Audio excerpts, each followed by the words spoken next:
It's time to bring you an expert's take on the insider trading investigation from a lawyer who has seen securities fraud on both sides of the courtroom. Dan Horwitz was the co-counsel for scam artist Bernie Madoff. He also spent 10 years as a prosecutor in the Manhattan DA's office.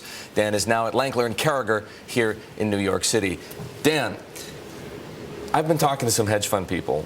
They're scared because what they're concerned about is that the government or the attorney's office, the U.S. Attorney's Office, is moving the goalposts the way Eliot Spitzer did with insurance brokerage. You used to be able to kick a field goal from 40 yards. Now, all of a sudden, you can't any longer because they're redefining, or they feel like insider trading is being redefined. Do you get that sense? Look, Eric, I think the key here is what's the difference between good, solid research and crossing the line? I mean, the key in an insider trading case is material, non-public information. If researchers and folks at funds are getting good information that doesn't cross the line, that isn't inside information, then they haven't crossed the line.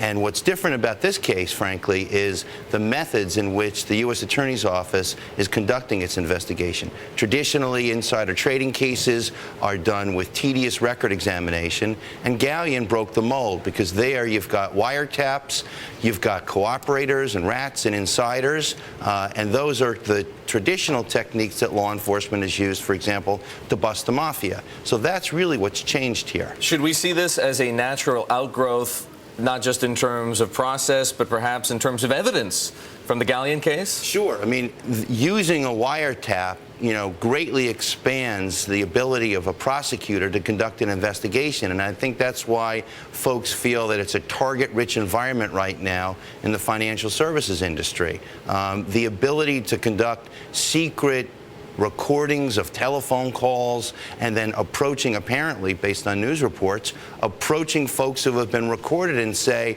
hey, I've got you on tape, and your best move is to cooperate with us. And they begin to flip people, that is to get them to cooperate with the government's investigation, and suddenly they've got a whole network of information coming in that they didn't have access to before. It really feels, though, that this case, if you can call it a single case, it probably isn't, though, has some serious momentum behind it. Galleon was pretty extraordinary, but look at some of the names that are beginning to be involved in this case.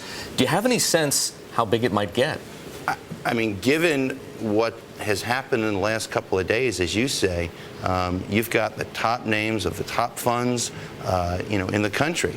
And, there's been a foreshadowing that this was coming. It wasn't just Galleon that foreshadowed this, but the U.S. Attorney in the Southern District, the man who's actually in charge of this investigation. Carragher. Right. Gave a speech about a month ago at a bar association here in New York City, and in essence, served warning, right? He said, here's a bow shot, it's coming. We're coming, we've been at this, get ready, we're on our way. Dan, one quick question before we go. You talked earlier about drawing the line.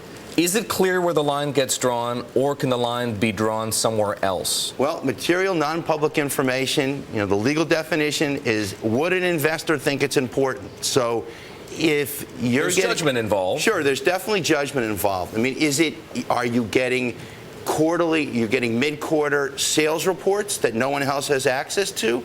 Or are you getting a general report about rumors and conditions in the industry and how my business works or how my industry works? Those are the lines that you need to look for. Dan, thanks for joining us here. Dan Horwitz of Lankler Carragher.